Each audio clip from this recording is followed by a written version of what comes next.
Bene data bakundwa b'umwami Yesu Kristo, mwese abakurikira izi nyigisho tubahaye ikaze mu biganiro bya Saveur Divine. Ibi biganiro mu bitegurirwa n'abavugabutumwa bwiza batandukanye, akaba ari umuhamagaro ugendera ku ijambo ry'Imana byanditse mu gitabo cy'ubutumwa bwiza uko bwanditswe na Matayo ibice 24 umurongo wa 14. Kandi ubutumwa bwiza bw'ubwami buzigishwa mu isi yose ngo bube ubuhamya bwo guhamiriza amahanga yose, nibwo imperuka izaherako ize. Ibi biganiro mubikurikira ku channel ya YouTube yitwa Saveur Divine. Tubifurije kugubwa neza. Imana Data ari nayo So ibaha umugisha.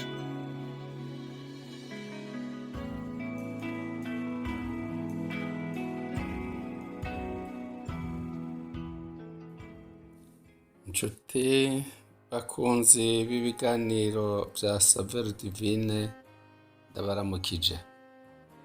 Muri kumwe na mwene So Pasteur Nestor Nsengiyumva.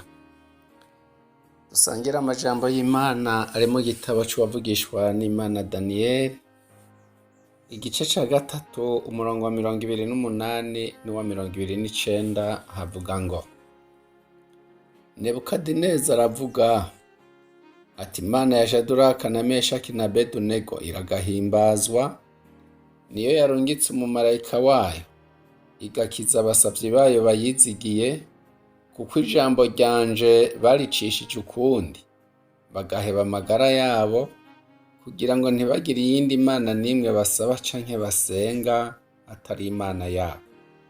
Nico gitumye nshinga icagezwe yuko umuntu wese wo mu bwoko bwose canke ihanga ryose canke wo mu bavuga indimi zitari zimwe azovuga nabi Imana ya Shadraka na Meshaki na Abedunego azohimbagurwa, kandi urugo rwiwe ruzosigara ritongo, kuko ata yindi mana iriho ishobora gukiza bene ubu buryo.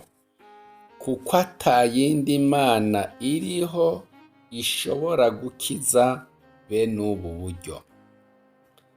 Turamaze iminsi turiko turumva amajambo y'Imana atwereka ko ata yindi mana iriho ishobora gukiza nk'Imana yo mw'ijuru.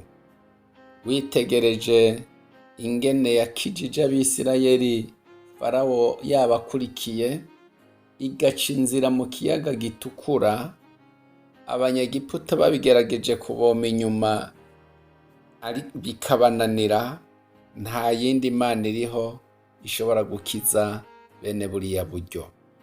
Niko vyagenze no kuri Shadraka na Meshaki na Abedunego, banse gusenga ikigirwamana ca Nebukadineza. Nebukadineza bata mu muriro uhinda, mw'itanure rinini cane ry'umuriro uhinda, ariko bava muri uwo muriro ata n'akantu na gatoya, nanzi n'impuzu zabo zitanababutse, ngo Bibiliya ivuga ngo nta n'akarangu k'umucanwa kabanukako. Kugeza aho uyu mwami Nebukadineza yahavuye mbere agashinga itegeko yuko Imana yabo ikwiye kubahwa, kuko ata yindi mana iriho yoshobora gukiza bene ubwo buryo. Ni benshi tubona mu ijambo ry'Imana, ariko reka twibaze no ku wundi Imana yakijije mu buryo butangaje, n'uwitwa Pawulo. Dusoma mu gitabo c'ivyakozwe n'intumwa muri kiriya gice ca 27 ingene Pawulo yarajanywe i Roma kugira ngo aje kwisigura ku vyaregwa n'Abayuda imbere ya Kayisari. Ijambo ry'Imana ritubarira ngo bafata urugendo rwo mu kiyaga, ariko bahwana n'ivyago bikomeye cane, kugeza aho bagiye mw'irinde, bamara n'iminsi atazuba babona, bamara iminsi ata n'inyenyeri babona, ata n'ukwezi, batazi iyo bari, batazi ngo bari iburyo canke ibumoso, kuko bari bahwanye n'igihuhusi gikomeye cane co mu kiyaga, barakubebwa n'umuyaga. Ijambo ry'Imana ritubarira ngo bari bihebuye ko no gukira batazokira. ibyo turabibona muri iki gice ca 27 ku murongo wa 20. Kandi izuba n'inyenyeri bimaze iminsi myinshi bitaboneka, turi mu gihuhusi cinshi gityo, twihebura rwose ko atawuzokira. Ariko kuko Pawulo yari umuntu w'Imana, aje imbere y'Imana arasenga. Amaze gusenga, Imana iramugendera, iramuremesha. Reka dusome ku murongo wa 21 tugeze ku murongo wa 25. Havuga ngo bamaze igihe kirekire batakirya, Pawulo ahagarara hagati muri bo, arababarira ati, yemwe bagabo, mwari mukwiye kunyumvira ntimuve Kirete ngo mugire ibi vyago n'ubuhombe.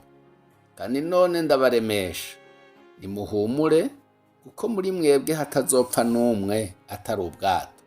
Kuko muri iri joro umumarayika w'Imana nduwayo kandi niyo nkorera yahagaze iruhande yanje, arambarira ati, ntaco utinya Pawulo, ukwiye guhagarara imbere ya Kayisari, kandi Imana irabikwemereye n'abo mugendanye bose.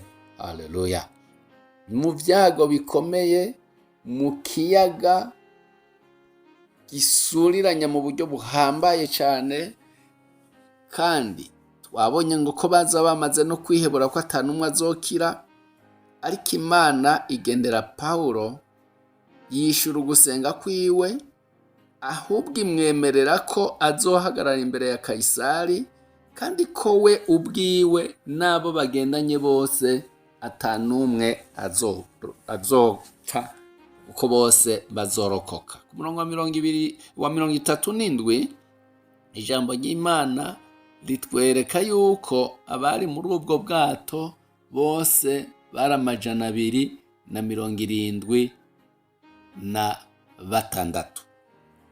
Nimwiyumvire namwe abantu 276, ubwato bukabamenekana, bakoga, abandi ngo bakagendera ku tubaho twamenaguritse. Ni igitangaza. Sinzi abazi koga nibo botubarira canke abamenyereye ivy'ibiyaga, ko umuntu yoshobora kujabukira ku kabaho nako nyene kamenaguwe n'umuyaga, akoga agateba agashika ku musozi. Ariko kuko ari Imana ifise uburyo bwinshi bwo gukora, kandi igombye gukiza ata kintu na kimwe coyinanira, Pawulo n'abo bari kumwe barakira, bose bashika ku musozi atanumwe apfuye.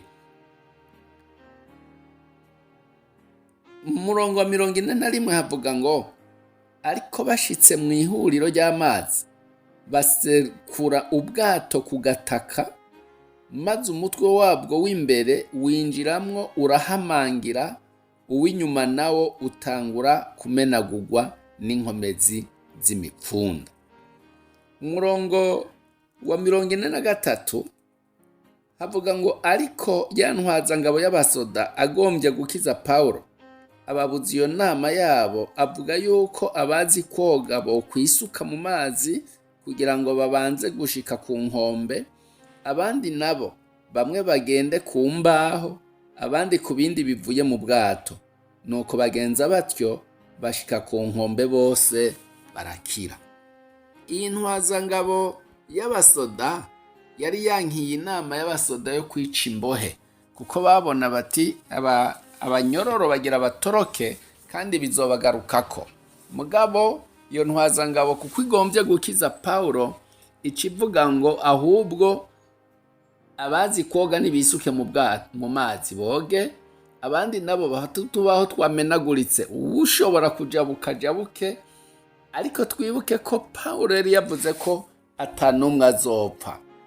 Yewe muntu w'Imana, iyi Mana irahambaye cane, nta yindi Mana iriho yoshoboye gukiza bene ubwo buryo. Kandi ijambo ry'Imana ritubarira ngo Pawulo kuko yari yasenze Imana, yishura gusenga kwiwe. Ariko kubera iki yishuye gusenga kwiwe? Nuko Imana yari yayihimbaye, natwe nitwaba abantu bahimbaye Imana, twirinde icaha, natwe nitwaba abantu bahimbaye Imana, bakora ivyo tubarira byose, nitwasenga kandi tukagira ukwizera, Imana izodukiza, Imana izodutabara, Imana izokwishura ugusenga kwacu, ikore mu buryo bw'indengakamere. Ni Imana rero ishobora byose, tuyizere, tuyikunde kandi tuyumvire. Imana yo mwijuru ikumfashirize wewe uri mu byago ibi ica nk'ibiriya, shishikara kwizera, shishikara kuyikorera, shishikara kuyumvira, ishizokubarira cyose ugikore.